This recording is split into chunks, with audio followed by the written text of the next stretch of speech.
and welcome back to Tenor with a T. Classical singing? Pop singing? Which is better? What's the difference? That's what I'm going to be talking to you about today. Growing up, I learned classical music. That meant in primary school I sang in the choir as a boy soprano, I learned cello, and then I learned flute. However, my first experience as a serious musician was in rock bands. Not only was this the first style I learned to sing as a vocal soloist, I also learned a lot about playing instruments and singing through amplifiers.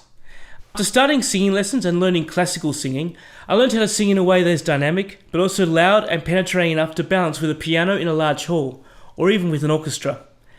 I still sing everything from pop to classical music, and I love all styles of music, so the aim of this video is not to put down pop singing in any way, but rather to show that both are unique, and both require technique, knowledge, and experience to sing well. So no matter what you are singing, you should always aim to 1. Sound beautiful, 2. Be emotional, 3.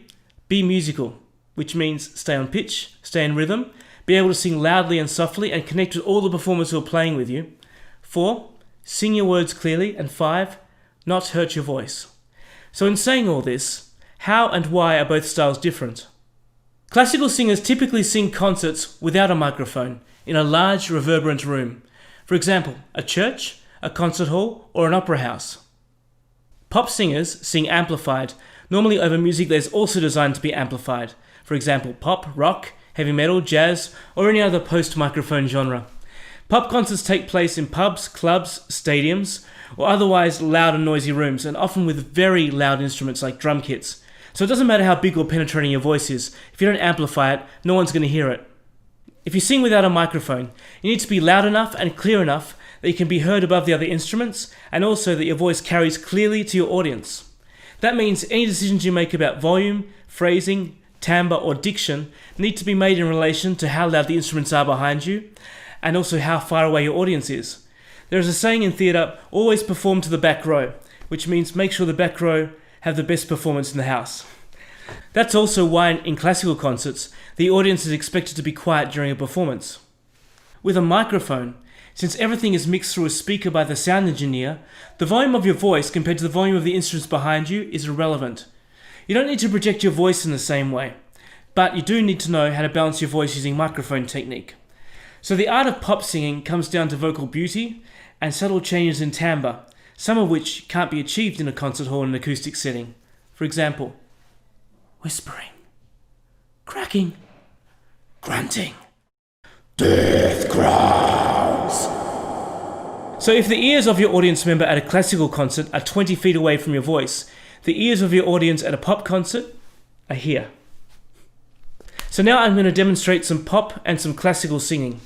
The song I've chosen to sing is No Time to Die by Billie Eilish, which will be the introduction song for the new James Bond movie coming out later this year of the same title. I chose this song because it's very quiet and whispered, but does have a really nice belting climax at the end. I also think that the melody lends itself really well to a classical vocal interpretation. Both versions of this song require refined singing and a very good technique. The range of this song is nearly 2 octaves. Believe me, it was not an easy song to practice. So here we go.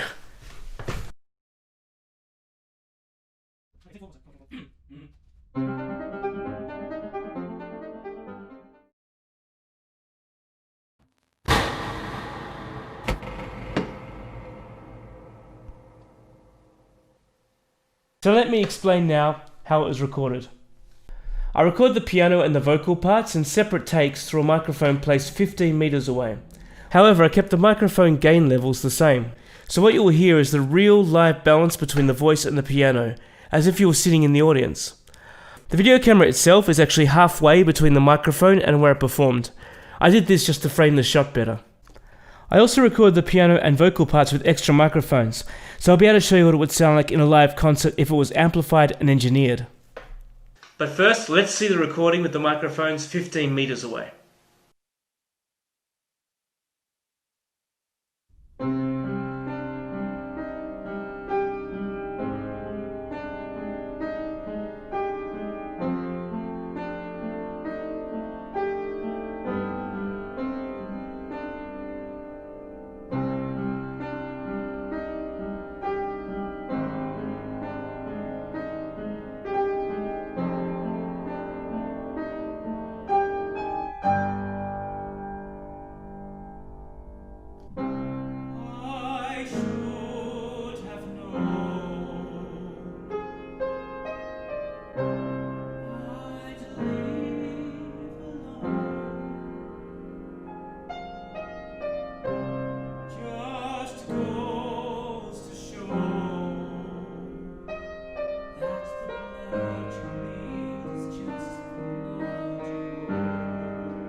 Listening to that recording for the first time was very interesting because I didn't listen to it at all while I was recording it. So I had no idea how the balance was going to be, how it was going to sound.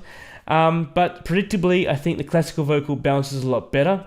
You can always hear it, even in the low tones, because I'm singing cleanly.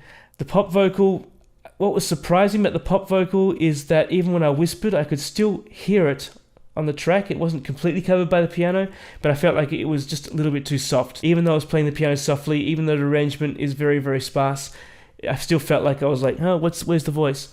So I still think that the classical vocal was a bit more appropriate in that context, but I was surprised as soon as I put in a clean tone how loud the pop vocal was. In the belting section, I wasn't really going above mezzo forte. I was trying not to push my voice and do a nice clean belt, and I was surprised how clean that sounded and how clearly above the piano and loud it sounded.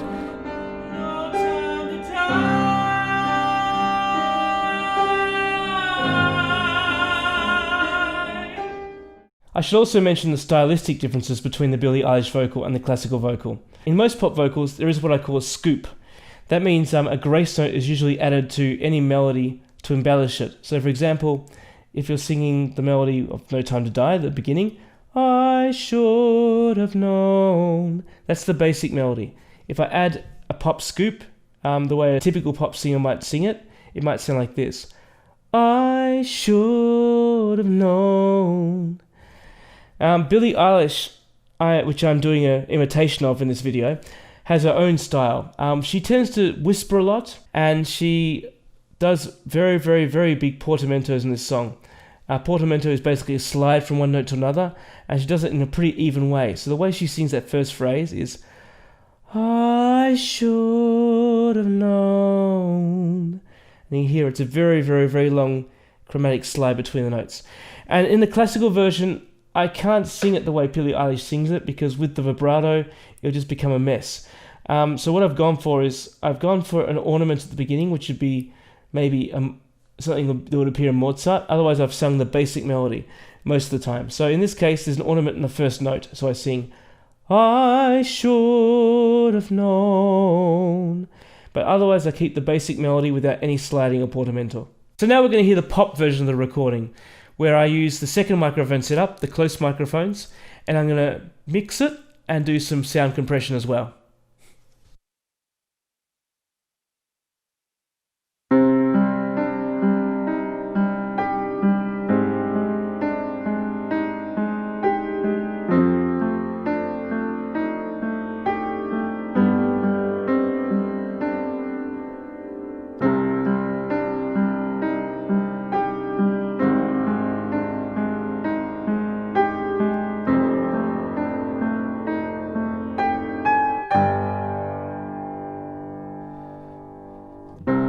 I should have known I'd leave alone. Just goes to show that the blood you bleed is just the blood you owe. We were a pair, but I saw you there. Too much to bear. You were my life, but life is far away from fair. Was I stupid to love you? Was I reckless to help? Was it obvious to everybody else that I'd fallen for a lie?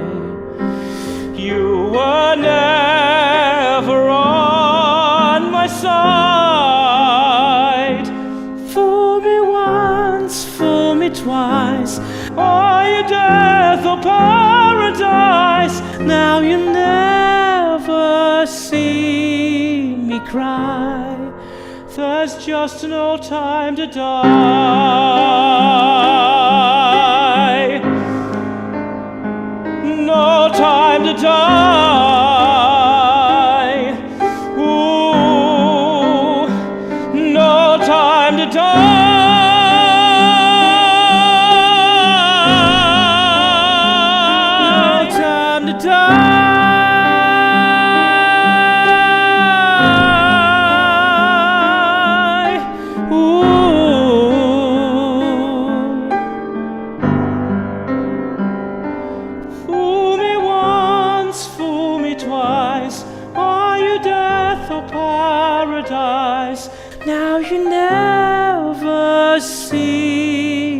cry.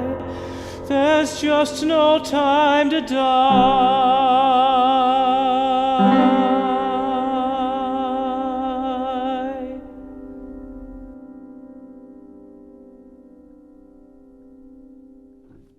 So I like both versions of the song.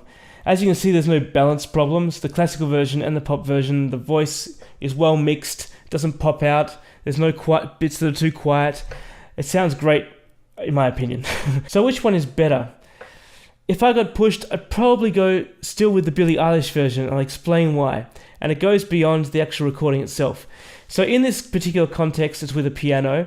And the classical version, I'm able to sing still quite intimately. A lieder version more than an opera version, I guess. In the original version, Billie Eilish actually sings with an orchestra.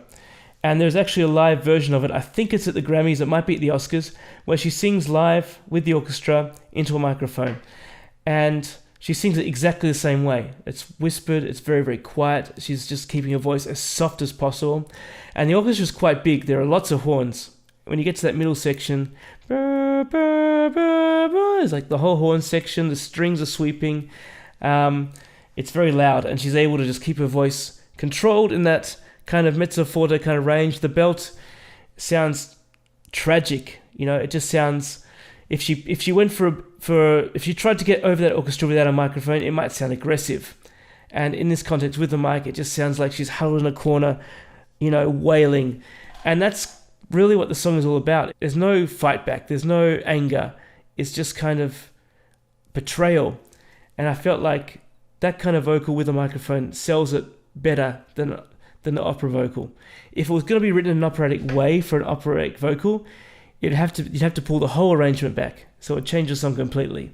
So that's why I think the Billie Eilish version is probably better in this case. Because of the arrangement, it actually needs the microphone to be sung in that way. So, after all that, which was harder to sing? Hands down, the classical version. Firstly, I had to change the key of the song because it has a big range. It goes very high in the middle section. I have changed it from, I think it was E minor. Yeah, it was originally E minor, which I can probably sing in if I'm singing it in a pop style. But for the opera version, because I'm singing the whole thing full voice, I took it down to C minor. That means the lowest note is a C, which is as low as I want to go. But that means the middle section where it's piano, it goes up to a B flat. And singing that full voice piano is just tiring. After doing 3 takes of the pop version, I could probably do a 4th take and do another good take. And when I did the classical version, after the 3rd take, I was done. I think a 4th take, I wouldn't have been singing very well in tune anymore, so it was a lot more taxing.